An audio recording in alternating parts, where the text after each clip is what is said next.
Rebonjour Audrey. Rebonjour Dave. On va passer au premier bonus des Dave, qui vont être mes préférés. Ton mot préféré?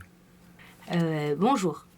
Bonjour, c'est très bien. Voilà. Et c'est ce que tu avais dit, c'est ça. Ou merci. Ah, c'est Je bien ne sais ça. pas. On me l'a pas dit, je crois. Tu es la première à me dire ça. Ah voilà. Merci. Merci. Merci la vie. Ouais. C'était le titre d'un film de Bertrand Blier. Mais tu as vu Je suis tout désolé, le je cinéma, David, mais il faut absolument qu'on se fasse des projections. On va faire. Je vais être Monsieur Cinéma. Mais grave. Il y a plein de films que j'ai pas vus. Ta couleur préférée? Le bleu. Pourquoi? C'est la mienne aussi. C'est la mer. Et sans eau, il n'y a pas de vie. La planète bleue. Ouais. Donc la mer.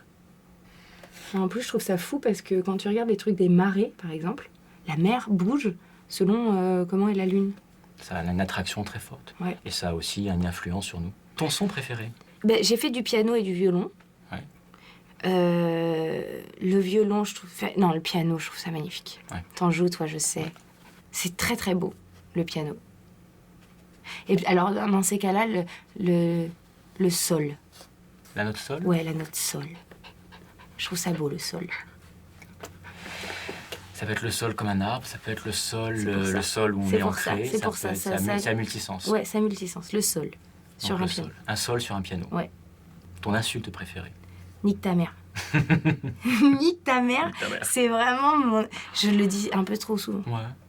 Je trouve ça drôle. Nique ta mère, ça veut rien dire, quoi. Si tu devais Tout choisir... le reste, ça veut dire des trucs. Mila, non, mange pas le décor. Oh, putain. Viens là, viens faire câlin. Donc ouais.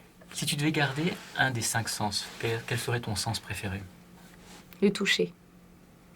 T'as déjà mangé au resto dans le noir? Oui. T'as aimé? Troublant, mais oui. Ok. La première fois que j'y suis allée, j'ai fait une crise d'angoisse qui m'a duré 6 mois. Waouh. Pendant 6 mois, je me réveillais la nuit et je faisais genre, ah, ok, je peux toucher, ok, je vois, j'entends, je touche, je suis vivante. Le fait de perdre la vue, je me suis dit, ça y est, je suis morte. C'est ça la mort. Donc indirectement, ça pourrait être la vue, donc le plus important pour toi. Eh ben non. Non, c'est le toucher. Parce que du coup... Du coup, t'étais dans le toucher. T'as compris l'importance du toucher. J'ai compris l'importance du toucher au moment où j'ai été dans cette angoisse-là. Ouais. Et puis en plus, je suis sortie, et il n'y a rien de plus horrible. C'est-à-dire que je suis sortie en larmes. Hein. Et imagine, je suis sortie toute seule. Alors très bizarre, comme quoi ton cerveau, il enregistre exactement tout ton parcours. Parce que tu sais pas où tu vas, tu es guidé par un aveugle, mais du coup, tu ne vois pas où tu vas. Et c'est comme si mon cerveau avait très bien emmagasiné en fait, enregistré l'information du trajet. Et là, en fait, j'ai regardé les personnes aveugles et c'est en les regardant que je continue à pleurer et à m'excuser auprès d'eux, à leur dire pardon, mais je trouve ça si triste en fait que vous voyez pas. Et être dans un truc où après je me suis dit mais en fait c'est pas grave du tout, on s'en fout quoi. C'est pas ça qui te fait être vivant ou non. C'est le fait d'être en contact. Donc en fait après j'ai réussi à me déstresser de ce truc-là. Mais je suis retournée dans le noir depuis et je n'ai plus peur. Bon bah ça va alors. Pour se faire un repas dans le noir. Ouais, avec plaisir. Ton film préféré? C'est Le petit garçon au pyjama rayé. Je sais pas si tu l'as vu, ce film. Oh, mais David! non, bah tu vois, Oh voilà. non, mais non! Et ben voilà, t'en as trouvé un. Ah non, mais il faut absolument Bravo. que tu le vois. C'est incroyable. C'est l'histoire, en fait, d'un petit garçon. Son papa est directeur d'un camp de concentration. Et personne n'explique à cet enfant ce qui se passe. T'es pas à côté. Et ce qui s'y passe réellement. Donc, en fait, c'est tout ça vu de l'œil naïf d'un enfant qui ne peut même pas s'imaginer que cette atrocité-là. Et c'est drôle. Tu vois, c'est ça, je trouvais que ça regroupait un peu plein de choses qu'on s'est dit. C'est-à-dire que c'est tragique, mais drôle. On parle de choses très difficiles, mais avec la naïveté d'un enfant. Donc, il y a une espèce de légèreté. Comme cette thématique, la vie est belle de Benigni, qui est pareil. Aussi, ouais. Exactement. Ton époque préférée? Alors, préhistoire, tu meurs, c'est con. Oui. Moyen-Âge, c'est cradoc. C'est con. Ou sinon, il faut te dire vraiment que tu tapes dans un délire de royauté. Non. Et bien placé, bien sûr. Eh bien, ah ouais, genre reine, en fait. Reine. tout bêtement. Donc non, c'est un mais peu... qu'on ne décapite pas, donc il faut bien choisir son Ouais, chiffre, voilà. la vache. Si tu en... Ouais, non, pas de décapitation. Quoique, en même temps, révolution, machin... C'est la terreur après la Révolution. Ouais, c'est la terreur, mais bon... Au retour de l'Empire. C'est la terreur, c'est chaud, mais en même temps, t'as fait quelque chose d'assez grand. Donc ouais, non, pas la Révolution. En plus, il y a les sans-culottes. Et moi, avec mon linge sale. Excellent. Je vais le garder pour mon spectacle. Et je sais pas. Peut-être les années d'après-guerre, là.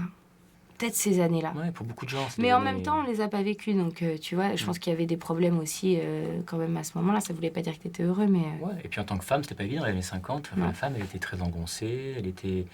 La libération ne s'est faite que dans les années 70. 60. Ouais, 60-70. Ouais. Hein. Bah oui, on n'avait même pas le droit à un chéquier. Non. Il fallait l'autorisation, effectivement, du mari. Mais je renais dans le corps d'une femme. Même pour un travail. Hein. Oui, bah oui. Il fallait que ton mari accepte que tu travailles. C'était la belle époque. Ce grand gourou qui urine debout, bien sûr. Tu sais que c'est le seul pouvoir de l'homme, ça, pour moi. C'est qu'en fait, debout, ça reste un bon pouvoir. Mais ouais, c'est la liberté. Et en fait, vous dites juste aux femmes sorry. Et c'est pour ça, je pense que les hommes à la préhistoire, c'est eux qui partaient à la chasse. C'est pas parce que nous, on était moins fortes, c'est juste que nous, il nous fallait tout le temps un petit endroit pour faire pipi. Alors que eux, tu vois. C'est pas une question de pudeur aussi, peut-être? Oui, on n'a pas envie de montrer sa coquillette à tout le monde, c'est sûr, mais... Alors que nous, on montre notre zigounette. Alors que vous, oui, vous la comparez, vous regardez, non. Ah, c'est les garçons, ça. Mais c'est pas grave, hein. On a beaucoup de tendresse pour vous aussi, grâce à ça.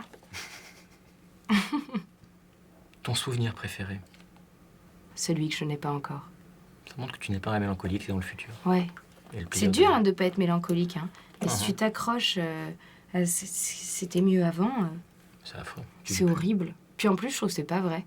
C'est peut-être à tout âge, tu vis les choses différemment, tu grandis, t'apprends. Je viens d'avoir 30 ans, j'adore ça. J'adore ça. Genre maintenant, j'attends les 40 et tout. Je me dis, oh, 40 ans, ça sera wouh. C'est un très bel âge pour une femme, 30 ans. Ouais. Franchement, t'es bien, t'es épanouie, t'es plus dans un truc... Tu sais où tu vas, t'as des expériences professionnelles, amoureuses aussi, ouais. Tu sais ce que t'es tu bien veux. dans tes baskets. Tu n'es plus dans je ne veux pas. En tout cas, c'est ce vers quoi tu te diriges. Et te dire, mais du coup, maintenant que j'ai l'âge d'être une femme, quelle femme j'ai envie d'être? Quelle personne t'as envie d'être? Même quand tu fais des enfants, pour leur transmettre des valeurs ou des choses, il faut que les tiennes, elles soient très bien assises. Parce que sinon, c'est un peu des trucs bizarres, mais ouais. Donc ouais, celui que j'ai pas encore. Je pense que ce qui sera le plus fou, c'est le jour où j'accoucherai. Ça sera peut-être ça, ton plus beau souvenir. Ça sera, je pense, le pire, mais ça sera le plus marquant, quoi. C'est très envisageable. T'imagines, beaucoup de femmes, ton vagin s'ouvre de telle sorte à ce qu'une tête d'enfant... Et une tête est plus grosse qu'un poing. Ouais, mais... Mon père est gynéco, donc je connais bien... Ah, c'est vrai? Oui. Ah, c'est incroyable, ça. Bah non, il y a beaucoup d'enfants dont le père est gynéco. Hein. Oui, mais les hommes, il y en a peu, hein. Il y en a beaucoup. Oui, il y en a beaucoup, Il y a eu de plus en plus de femmes, mais il y a beaucoup d'hommes gynéco quand même. Ouais, c'était médecine. L'homme qui faisait des études. Depuis 20 ans, il y a même autant, même, il y a même encore plus de femmes qui font médecine. Ouais. Mais mon gynéco est un homme, donc ouais. Je trouve ça beaucoup plus agréable. Parce qu'une femme, elle est dans un rapport avec toi de... Genre, elle sait ce que c'est. Donc, et puis elle sait ce que c'est que la douleur, oui. Elles sont moins prévenantes. Alors qu'un homme, vu qu'il sait pas ce que c'est, et ben lui, il va toujours quand même essayer de faire en sorte que ça ne soit pas désagréable. Non, mais je te jure, non, mais... Ça sent la mauvaise expérience. Non, en plus, pas du tout. Ça, c'est juste des trucs qui m'ont toujours fait rire, quoi. T'arrives... Non, mais c'est bizarre d'aller chez le gynécologue, quand même. C'est qu'on n'a pas, nous, les mecs, un médecin... Bah si, ça existe, mais vous y allez moins que nous, quoi. Mais non, il y a le proctologue, mais on le partage. On a tous les deux un trou du cul. Excuse-moi, non, il y en a un autre. Il y a l'urologue. Mais l'urologue, vous avez aussi de quoi uriner. Parfois, vous êtes obligé d'avoir un urologue et pas un gynéco. Mais je crois qu'il y a encore un autre terme. Si tu as des problèmes d'érection, par exemple, tu vas voir qui? L'urologue. Alors l'urologue va peut-être avoir souvent plus d'hommes parce que les femmes vont, via le gynéco, régler d'autres problèmes. Ouais. Mais un urologue peut voir aussi une femme. Non, mais c'est chelou. C'est que tu ouvres ta petite boîte à bonheur et puis tu lui dis maintenant, allez, alors, tout va bien? C'est chelou quand même. C'est un médecin. Moi, j'ai un rapport à la médecine. Toute ma famille a la médecine, donc... Bon, bref, c'est pas du tout, du coup... Donc, on grattera sur ton souvenir préféré. Ce sera le souvenir que tu n'as... C'est le souvenir que tu n'as pas encore. Ouais. Et on verra si la naissance d'un de tes enfants. Ouais. À venir aussi. Ou peut-être mon César. Ou ton César. Je sais pas si c'est un beau souvenir, le César.